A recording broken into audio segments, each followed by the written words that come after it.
ሙሽራ መሶብ ድንቅ ስራ የኛማ ሙሽራ የኛማ ሙሽራ መሶብ ድንቅ ስራ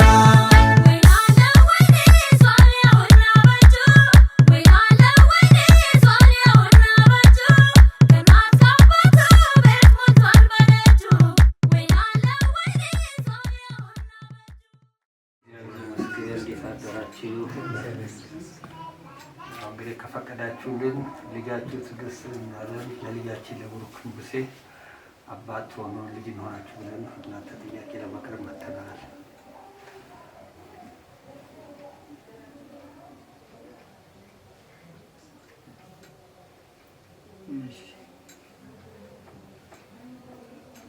እሺ እንኳን ደህና መጣችሁ።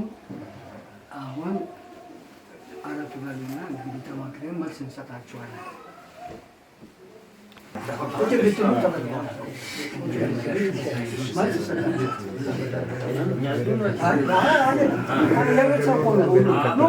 ድሮ ጊዜ ቢሆን በእኛ ጋብቻ በእኛ ጊዜ በነበረ ሰዓት የሚያገባው የምትገባው ሳያውቁ ሳይተዋወቁ ቤተሰብ ነው የሚጨርሰው። በአሁኑ ሰዓት ደግሞ ልጆቻችን ትሆነኛለች ተብለው እነሱ የተዋወቁትን ባህላችን ወጉም ማድረጉም እንዳይቀር ከእናንተ ወላጆች ፈቃድ ለመጠየቅ እኛ ሽማግሌዎች መጥተናል። እንግዲህ ከእናንተ በኩል የምሰጠን መልስ ደግሞ እንጠብቃለን። ምክንያቱም ምንድን ነው እንደምታውቁት ሁላችሁ እዚህ ያለ ሽማግሌዎች ናቸው። እንግዲህ ለምሳሌ በራሴ የምገልጽ እኔ በማገባበት ሰዓት እንደውም ይጠፋል ተብዬ እየጠበኩ ነበር። ወሬ ከተሰማ በኋላ ጠባቂ ሰርጉ እንዳይበላሽ። የእኛ ጊዜ እንደዛ ነው። በአሁኑ ሰዓት ደግሞ ትሆኛለች ሳይተዋወቁ አብሮ ሁሉ ነገር ሳይግባቡ ሽማግሌ አይመጣም። ስለዚህ ያው ከእናንተ ከቤተሰቦች ፈቃድ ለመጠየቅ የምንመጣ ነው። ለዚህ ነው እንግዲህ እሱ ደግሞ ጋብቻ የእግዚአብሔር ነው። በእግዚአብሔር በኩል ያ ደግሞ አባቶች ያስረዳሉ መቼም ስለ ብዙ ነገር ለእነሱ መልስ ለመስጠት ማለት እንዳለብኝ ነው አይደል?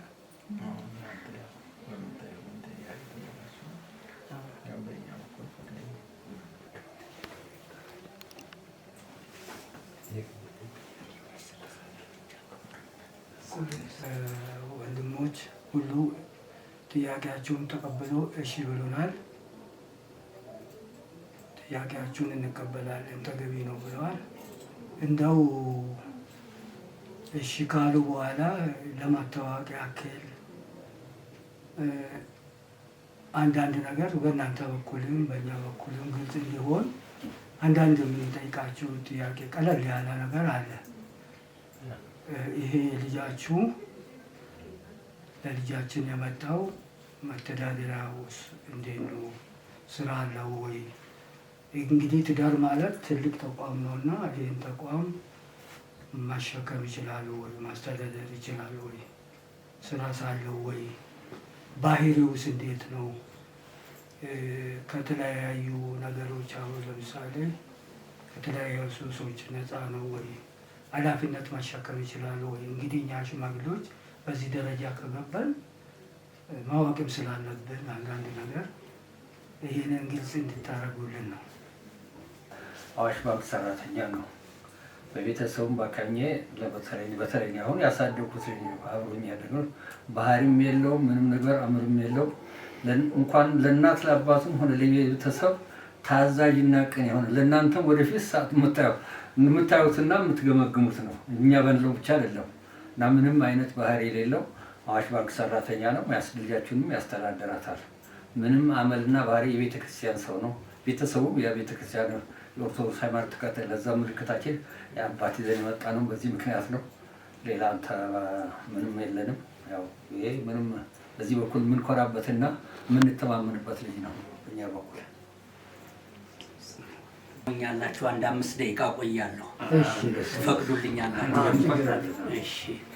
ፈጣሪ ዓለማት አምጻኤ ዘመናት መጋቢ ብርሃናት መጋቢ አዝማናት ኢየሱስ ክርስቶስ ለዚህ ትልቅ በዓል ለዚህ ትልቅ የመንፈስ ቅዱስ ስራ ላይ ላገናኘን ክብር ምስጋና ይግባው። አብርሃም በፈለገ ኮሎዶ ጎሞር ሲጸልይ በእምርት ዕለት እንተረያ አብርሃም መዘምራኒሃ ለደብረ ብርሃን እንዘ ይብሉ ይዘምሩ በልሳን ዘኢያረምም በማይደክም አንደበት ፈጣሪያቸውን ሲያመሰግኑ አብርሃም አየና ያችን ቀን እምርት ዕለት አላት ይላል። ይቺ ቀን የተመረጠች ቀን ነች ይላል። ይቺ ለኛም አሁን ዛሬ የተመረጠች ቀን ነች።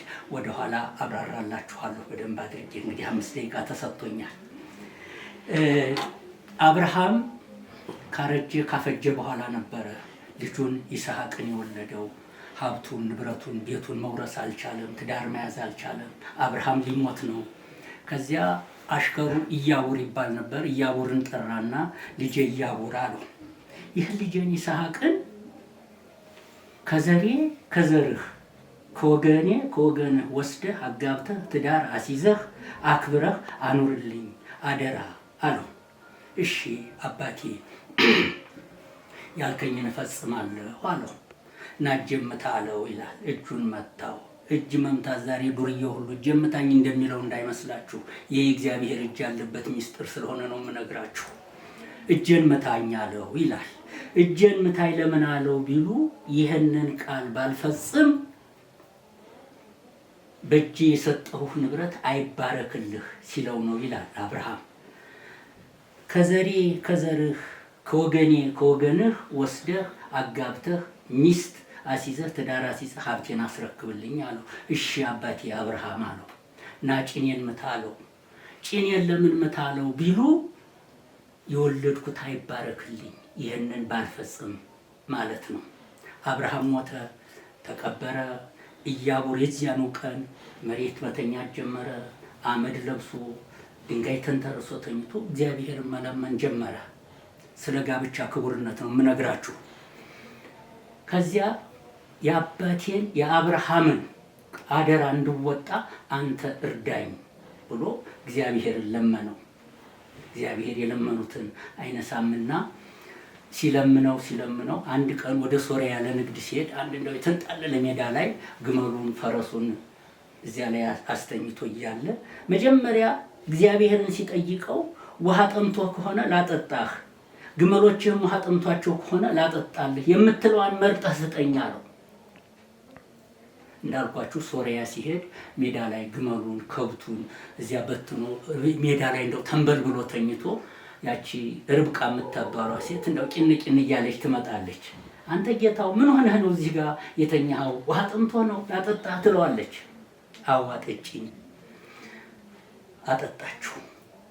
ግመሎችህን ጠምቷቸዋል ላጠጣልህ አለችው። አዎ አጠጭልኝ አለ። እግዚአብሔር የአብርሃም አምላክ ጸሎቴን ሰምተኛል ብሎ ተያይዘው ወደ ርብቃ ቤት ገቡ። እናት አባቷ እንደዚህ ዛሬ እንደመጡት እንደነኚህ ክቡራን ሽማግሌዎች ለምኖ ይኸውና እግዚአብሔር ሰጥቶኛል፣ ይችን ለአብርሃም ልጅ ሚስት ፈቅዶ ሰጥቶኛል፣ ትሰጡኛላችሁ አላቸው። እሻሉት። አልቦውን ሎቲውን ይሄ አሁን ጌጣጌጥ የሚባለው ከዚያ ተያይዞ የመጣ ነው። ሚስጥረ እግዚአብሔር ስላለው ነው የምነግራችሁ። ያቺ ርብቃ ገባችና ምን አደረገች? ያዕቆብና ኤሳውን ወለዱ። የተመረጡ ልጆች። ያዕቆብ ክቡር ሰው ነው። እንዳውም በፍኖተ ሎዛ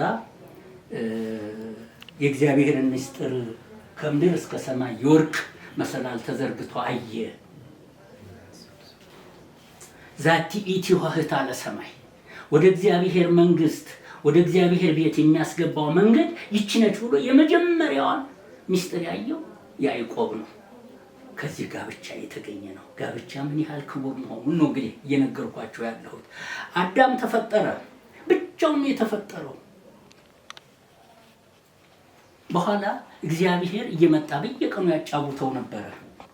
እግዚአብሔር ወርቁን፣ ዕጣኑን፣ ከርቤውን የእግዚአብሔር ስጦታ በልንካ ተደሰት ብሎ የሚያስደስት ስጦታ ለአዳም ሸለመው።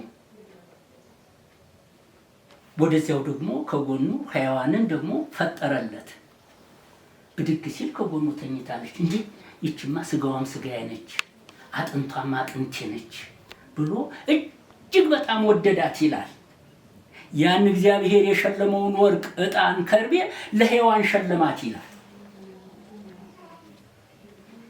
አያችሁ፣ በደንብ ትከታተሉኛላችሁ። ያንን ሸለማት። የትዳርን ክቡርነት እግዚአብሔር ሲገነባው ነው እየነገርኳችሁ ያለሁት። ከዚያ ሲኖሩ እንግዲህ ብዙሁ ወተባዝሁ ወምልኡ ለምድር፣ ብዙ ተባዙ መሬትን ሙሏት ብሎ እግዚአብሔር በዚህ ጋብቻ ላይ መሰረተው ይላል። እንግዲህ አዳምንም 40 ቀን አቆይቶ በደብረ ቅዱስ ወደ ገነት አስገባው። ሔዋንንም 80 ቀን አቆይቶ ወደ ገነት አስገባቸው። 7 ዓመት ከ3 ወር ከ17 ቀን በገነት ኖረዋል። ከዚያ እንግዲህ ሲወጡ ብዙሁ ወተባዝሁ ወምልኡ ለምድር የሚለውን የእግዚአብሔርን ክብር ከተቀበሉ በኋላ ያው ወደዚህ ዓለም ደግሞ እንዲወርዱ ተደረገ። ያ ወርቁ፣ ዕጣኑ፣ ከርቤው የት ደረሰ ብላችሁ ደግሞ ጠይቁኝ። ያ ከርቤና ዕጣን ልዩ የእግዚአብሔር ስጦታ እንደ ታቦት ሲቀመጥ ሲከበር ቆይቶ ኖህ ላይ ደረሰ። ኖህ ደግሞ ለልጁ ለሴም ሰጠው። አሁንም ሲወርድ አብርሃም ላይ ደረሰ፣ ሙሴ ላይ ደረሰ። ሙሴ ላይ ሲደርስ 3300 ዓመት ሆነ። ሙሴ ደግሞ እግዚአብሔር ደግሞ ምን ሰጠው? ለሙሴ ደግሞ ምን ሰጠው? ታቦትን ሰጠው። ሁለቱ አንድ ላይ ተቀመጠ።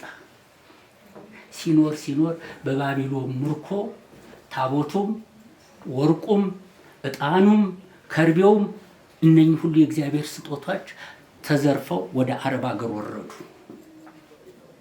2200 ዘመን ሲፈጸም ጌታችን መድኃኒታችን ኢየሱስ ክርስቶስ ሲወለድ ነገሥተ ተርሴስ ወደሰያት አምሃ ያበውኡ ነገሥተ ሳባ ወአረብ ጋዳ ያበውኡ። የተርሴስና የደሰያት ሰዎች እንዲሁም አረቦችና ኢትዮጵያኖች ለዚህ ለተወለደው ንጉሥ ለኢየሱስ ክርስቶስ እጅ መንሻ 70 ሰገሎች ሊያስገቡ ሲመጡት ለአዳም የሰጠውን ወርቅ፣ ዕጣን፣ ከርቤ ነው መልሰው ለኢየሱስ ክርስቶስ አምጥተው የሸለሙት። አሁን የልደት በዓል የሚከበረው ነገሥተ ተርሴስ ወደሰያት አምሃ ያበውኡ እጅ መንሻ ገባለት እያል ሊቃውንቱ የሚናገሩት ያንን ነው። አልቆ አድምቆ ሲሰራው ነው ያ ኢየሱስ ክርስቶስ እዚያ ሰርግ ቤት የተገኘው። ሁለት ነገር ታይቶበታል። አንዱ ክርስቶስ እዚያ ጋብቻ ቤት ተገኝቶ ያን ጋብቻ መባረኩን ነው። ሁለተኛው ደግሞ ምስጢረ እግዚአብሔር ታይቶበታል። ምን ሆነ? ወምልእዎን ለመሳብክት እስከ አፉሆን፣ እነኚህን የድንጋይ ጋኖች ውሃ ሙሏቸው ብሎ ወይን ጠጅ አደረገው ይላል። ይሄ የጋብቻን ክቡርነት ነው። ሐዋርያው ቅዱስ ጳውሎስ ሲጽፍ ምን ብሏል መሰላችሁ? ጋብቻ ክቡር ነው አለ፣ መኝታው ቅዱስ ነው ብሎታል። ሰማዕታት ሊወልዱ ይችላሉ፣ ጻድቃን ሊወልዱ ይችላሉ፣ የአገር መሪ የአገር ንጉሥ ሊወልዱልን ይችላሉ። አይደለም እንዴ? አዎ፣ ትልቅ ስራ ነው። እንግዲህ እግዚአብሔር ይህን ጋብቻ ባርኮልን ቀድሶልን ለቁም ነገር ያብቃልን እና ከዚህ በላይ ብዙ አልናገርም፣ ይበቃናል። እግዚአብሔር ጋብቻውን ይቀድስልን፣ እግዚአብሔር ትልቅ ቦታ ያደርስልን። ይሄ የእግዚአብሔርን ሕግ የተቀበሉበት ቀን ነው። ሊቁ ምሁሩ ጥሩ አድርገው እንግዲህ የሥርዓተ ጋብቻን ሚስጥሩን አመጣጡን እስከ መጨረሻው በደንብ አስረድተውናል። ሁላችንም ተምረናል። እግዚአብሔር ቃለ ሕይወት ያሰማልን፣ እግዚአብሔር ይጠብቅልን፣ ያሰማልን። እንግዲህ እኔ እንኳን ያው ምለው ነው ነገር የለኝም፣ ሁሉም ነገር ተብሏል። ምናልባት እንግዲህ የልጆቹ የንስሐ አባት እኔ ነኝ። ምናልባት ስለነሱ መልካምነት ትንሽ የምናገረው ከተፈቀደልኝ፣ እነዚህ ልጆች በእውነት እንግዲህ ከተገናኘን ጀምሮ ቆይተናል። ወደ 3 ዓመት ሳይበልጥን የማይቀርምና ሲኖሩ በእውነት እንደ ዘመኑ ያልሆኑ ወጣቶች የዘመኑ ጉዳይ የዓለሙ ጉዳይ የሚያሸንፋቸው ስርዓተ ቤተክርስቲያን ስርዓተ ሕግን ጠብቀው የሚጓዙ ልጆች እንዲህ ለብልጭታም እንደ ዘመኑ እንዳለ ወጣት ሳይሆኑ ራሳቸውን ጠብቀው ሕገ ቤተክርስቲያን ጠብቀው ሰው አክባሪ ታታሪ ልጆች ለእድገት የሚጥሩ እግዚአብሔርን የሚፈሩ የተባረኩ ልጆች ናቸው። እኔም መኮራችባቸው ነው በእውነት የምመሰክረው ነው እና ልጁም ቢሆኑ በጣም የተባረኩ የተቀደሱ ልጆች ናቸው። ዛሬ በእውነት እንደው ጊዜውን ስናየው ብዙ ወላጆች በልጆቻችን የምናፍርበት ሰዓት ነው።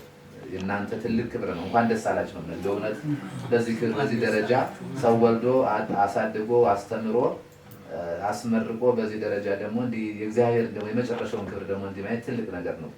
ይሄ የእናንተም ጥረት ነው። በስርዓቱ ስላሳደጋቸዋቸው ሕገ እግዚአብሔርን እያስተማራችሁ ቀጥታችሁ ሰርታችሁ ስላሳደጋቸዋቸው ነው ዛሬ እንዲህን ግርማ ሞገስ ይህን በረከት ያገኛችሁትና የእናንተ ትልቅ ውጤት የእናንተ ነውና ልጆቻችሁ የተባረኩ ናቸው። እንኳን ደስ አላችሁ። ፍጻሜውን ያሳምርልን። ደግሞ ይሄ ጉዳይ ይገርማቸዋል። እንዲህ ሲባል በስርዓተ ቤተክርስቲያን ነው። የልጆቹ ሀሳባቸው እቅዳቸው ራሳቸውን ጠብቀው የሚኖሩ ናቸው። ልጅም ራሷን ጠብቃ የምትኖር ልጅ ናትና ራሷን ጠብቃ በቤተክርስቲያን በስርዓት በቁረብ በተክል ቤቱን እኛ እንደገባን ሲሳይ በረከት ሀብት ጤና ይግባበት። ልጆቻችን ተባርከው ብዙ የሚያፈሩ ብዙ የሚወልዱ ብዙ እናት አባታቸውን የሚያስደስቱ ሀገር ወገን የሚጠቅሙ ልጆች ያድርጉልን። የአብርሃምን ጋብቻ የባረከ እኛንም እንዲባርክ እንዲቀድስልን እንደናንተ ያለ አባቶቻችን እግዚአብሔር አምላክ እድሜ ጤና ሰጥቶ ያቆይልን። ይህን ባህል ይህን ትውፊት ይጠብቅልን። በእውነት ቤተክርስቲያናችን ትልቅ ሚስጥር ነው ያላትና ይሄ በረከት እንዲኖር ሁላችን ልንጸልይበት ይገባል። ሁላችን ልጆቻችን በዚህ መንገድ እንዲጓዙ ይህን ስርዓት እንዲጠብቁ እነዚህ ለሁሉ ማርያና ምሳሌ ናቸውና ልጆቻችን እግዚአብሔር ይባርክልን። እግዚአብሔር ከኛ ግን በሰላም ያሳደረ በሰላም እንዲያውለን። አቡነ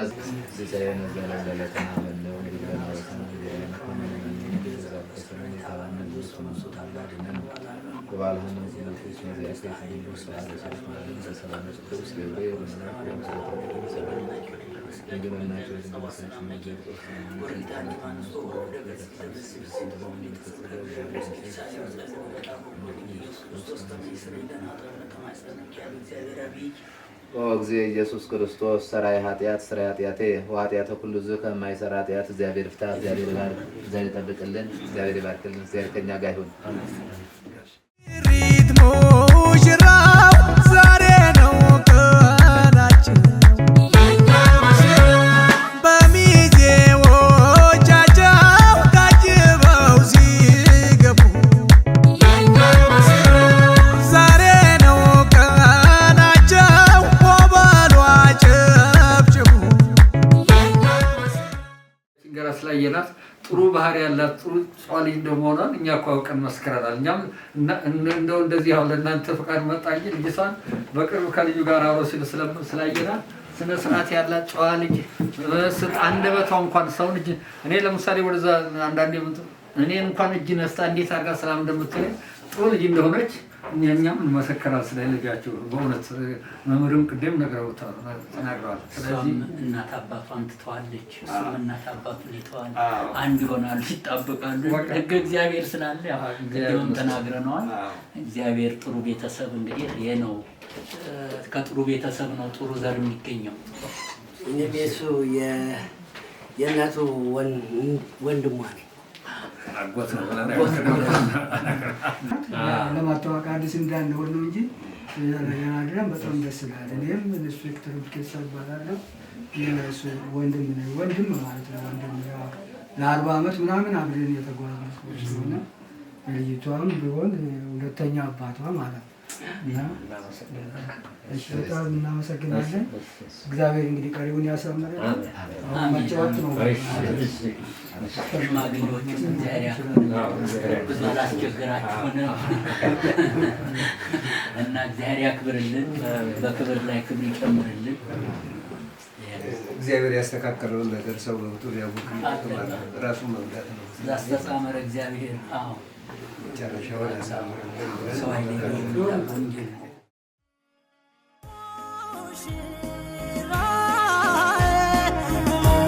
Oh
እናንዬ እናንዬ የኛ ሙሽራ ሽሟን ሟንዬ ሰው የገዛ ራሱ የሚታመንበት ጋብቻ ኪዳን ነው ቃል የሚገቡበት የስምን መጠሪያ ዘር የሚተኩበት ትዳር አዝመራ ነው ፍሬ የሚያፈሩበት እናንዬ እናንዬ እናንዬ እናንዬ እናንዬ እናንዬ የኛ ሙሽራ ሽሟን ሟንዬ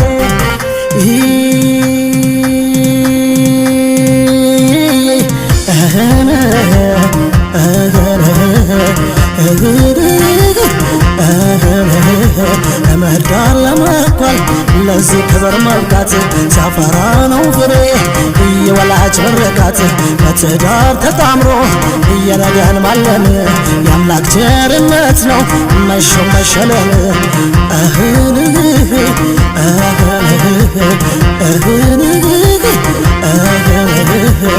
ሊበጋ ብቻ አንድ በትዳር ያብባል ያፈራል የእናንተ ፍቅር በእልልታ በሆታ አጨበጨብንና ያለን ያርገው ብለን ሰጥተናል እውቅና ያለን ያርገው ብለን ሰጥተናል እውቅና ያለን ያርገው ብለን ሰጥተናል እውቅና ያለን ያርገው ብለን ሰጥተናል እውቅና ንሷ የቤት ፈርጥ አንተ ባለሟል እንግዲህ ሙሽራው ያሰብከው ሞልቷል ሙሽሪትን ይዘህ ግባ ወደ ጫጉላ የሕይወት ፍቅር ይስጠን።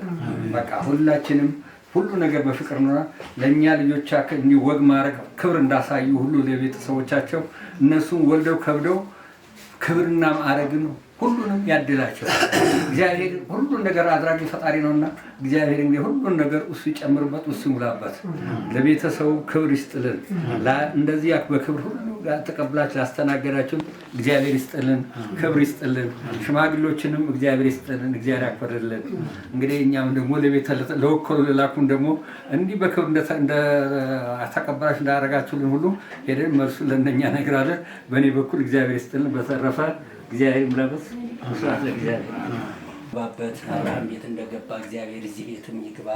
ልጆቹም ወደፊት ወልደው ከብደው ትልልቅ ሰዎች ሆነው ትልልቅ ሰዎችን አድርሰው ደግሞ እንድንመጣ ያድርገን። እግዚአብሔር እድሜና ጤና ሰጥቶን እናንተንም ደግሞ እግዚአብሔር እድሜና ጤና ይስጣችሁ። እግዚአብሔር ያቆይልን። ዘራቸው ሺህ ይሁን። እንግዲህ ይህን ሰዓት የፈቀደልን አምላክ ስሙ የተመሰገነ ይሁን። እግዚአብሔር አምላካችን ውሏችን ሁሉ የባረከ አምላክ እንዲሁ ፍጻሜያችን ሁሉ ይባርክልን ይቀድስልን። የልጆቻችን ጋብቻ የተቀደሰ የተባረከ ያደርግልን። እንዲሁም መልካም ዘር ወልደው ሀገርን ወገንን የሚጠቅም እነሱም ደግሞ በእናት አባታቸው ተመርቀው ደግሞ እንግዲህ ቤታቸው የበረከት ቤት እንዲሆን ኑሯቸው የሰላም እንዲሆን መድኃኒዓለም ይፍቀድልን። ወላጆችም እግዚአብሔር እንኳን ደስ አላችሁ። አሁንም በድጋሚ እግዚአብሔር ይመስገን። ይህን ክብር ይህን ያደረገ አምላክ እግዚአብሔር ይመስገን። በዚህ ሰዓት በእውነት ለእናንተ ትልቅ ክብር ነው። ከሚታየው ካለው ነገር ሁሉ ብዙ እነዳለን። ብዙ ቤተሰብን አንገት የሚያስደፋ ልጅ ባለበት እናንተ ግን እንዲህ በወግ በማድረግ ይህንን ክብር ይህን ጸጋ ማግኘታችሁ እግዚአብሔር የተመሰገነ ይሁን።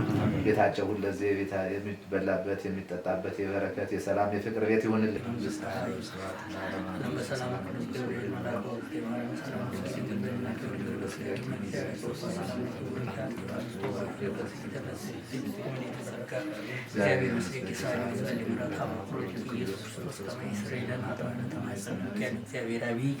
ወእግዜ ኢየሱስ ክርስቶስ ሠራየ ኃጢአት ሠራየ ኃጢአት የኃጢአት ሁሉ ሕዝብ ከማይሰራ ኃጢአት እግዚአብሔር ይፍታ። እግዚአብሔር ይባርካችሁ። እግዚአብሔር ይጠብቅልን። ሁላችን እግዚአብሔር ይባርክልን።